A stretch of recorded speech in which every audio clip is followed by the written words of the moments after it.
En este tema estudiaremos los compuestos químicos inorgánicos, que son todos aquellos compuestos que están formados por distintos elementos, pero en los que su componente principal no siempre es el carbono, siendo el agua el más abundante. En los compuestos inorgánicos se podría decir que participan casi la totalidad de elementos conocidos. Los compuestos inorgánicos son muy variados entre sí. Dentro de su variedad comparten determinadas características que los diferencian de los compuestos orgánicos. Resultan de la combinación de los elementos metales y no metales de la tabla periódica. Estos se forman por enlaces iónicos casi siempre. No presentan concatenación, es decir, sus enlaces no forman cadenas. Algunos compuestos inorgánicos pueden formarse por enlaces covalentes como el amoníaco, el agua y el dióxido de carbono. No presentan isomería, es decir, cada combinación de átomos da lugar a un único compuesto. Por norma general, no son combustibles. Casi todos los elementos químicos de la tabla periódica están involucrados en los compuestos químicos inorgánicos, por lo que son muchas de estas últimas sustancias, y para facilitar su estudio se han dividido o clasificado en los siguientes grupos, subtipos o funciones químicas inorgánicas fundamentales.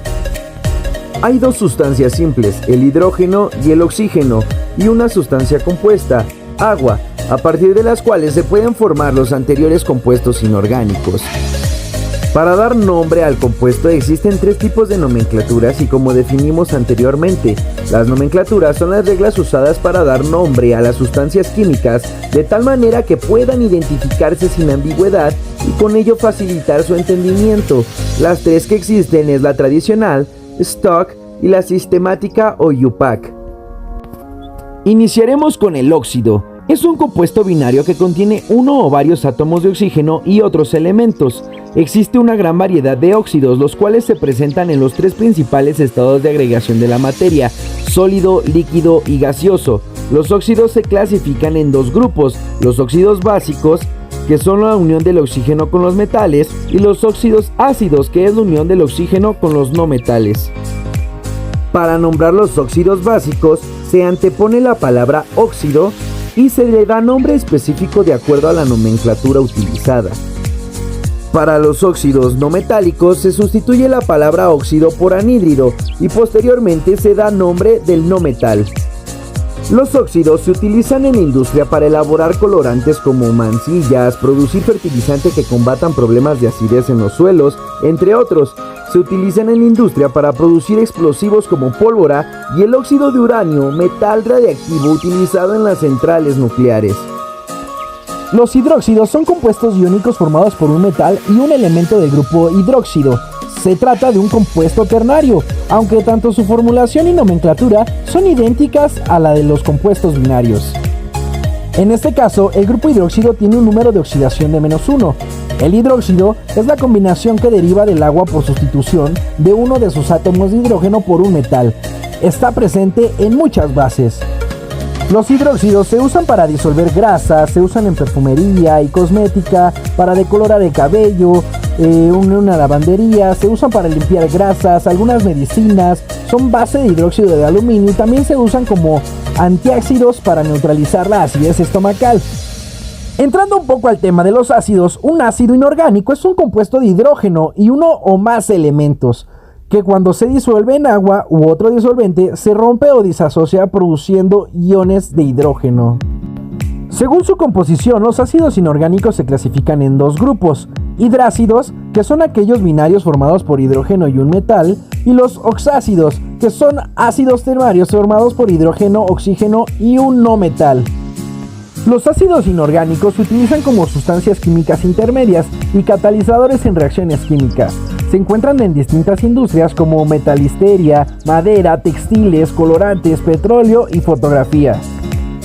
Las sales son compuestos que se forman cuando un catión reemplaza a uno o más de los iones de hidrógeno de un ácido, o cuando un anión reemplaza a uno de los iones de hidrógeno de una base. En términos generales, este tipo de reacción se puede conocer base más ácido o sal más agua. Los tipos de sales según su composición son las siguientes. Existen sales básicas o hidrosales, sales ácidas, sales neutras, sales mixtas, sales hidratadas, sales binarias, sales ternarias y sales cuaternarias. Las sales se utilizan como materia prima en la industria química para la obtención electrolítica del cloro y el sodio, elementos a partir de los cuales se fabrica el ácido clorhídrico, la exploración del petróleo y gas, el proceso de metales, la industria textil, curtidurías, etc. Hidruros. El hidruro es una nomenclatura binaria que puede poseer un metal o un no metal unido a un átomo de hidrógeno, por lo cual existen tres tipos de hidruros: los metálicos, no metálicos y volátiles. Los hidruros se utilizan como desecantes y reductores y algunos se emplean como fuentes de hidrógeno puro. El hidruro de calcio es especialmente útil como agente desecante en disolventes orgánicos. El hidruro de aluminio se utiliza en explosivos y pirotecnia, como combustible de cohetes y en la fabricación de otras sustancias químicas. También se utiliza para almacenar hidrógeno en vehículos que funcionan con hidrógeno. Todo lo que existe en el universo está constituido con 118 elementos y, sin embargo, no todas las personas tienen una imagen clara de la importancia de la química en la vida diaria. La química es, desde el punto de vista científico, el origen de la materia. Todo lo que es materia, lo que se puede palpar, es la base de la química. La química se encuentra en prácticamente todos los productos que se utilizan en las actividades de un ser humano, como los detergentes, jabones, cremas, shampoos, en la comida enlatada, al usar una computadora, en el motor de un auto, en los perfumes y lociones. Actualmente, todo continúa generando productos de alto rendimiento por medio de la creación de moléculas a través de la nanotecnología, como el caso de las cerámicas y las pinturas. Con este breve resumen de los compuestos inorgánicos, damos por terminado el tema 3 de nuestro programa, resaltando que, de acuerdo a la complejidad del contenido, es de gran importancia que el alumno mejore sus técnicas de estudio, así como su planeación del tiempo, sin olvidar complementar los contenidos de cada uno de los subtemas, remitiéndose a la consulta de bibliografía, páginas web que se incluyen en estas presentaciones, y por último resaltar la importancia de su participación en todas las actividades programadas en el aula virtual. La estructuración y contenidos del presente video fue realizada a través de la información consultada en algunas de las fuentes de información marcadas en el programa de estudios Fundamentos de Química para la carrera de Ingeniería en Gestión Empresarial.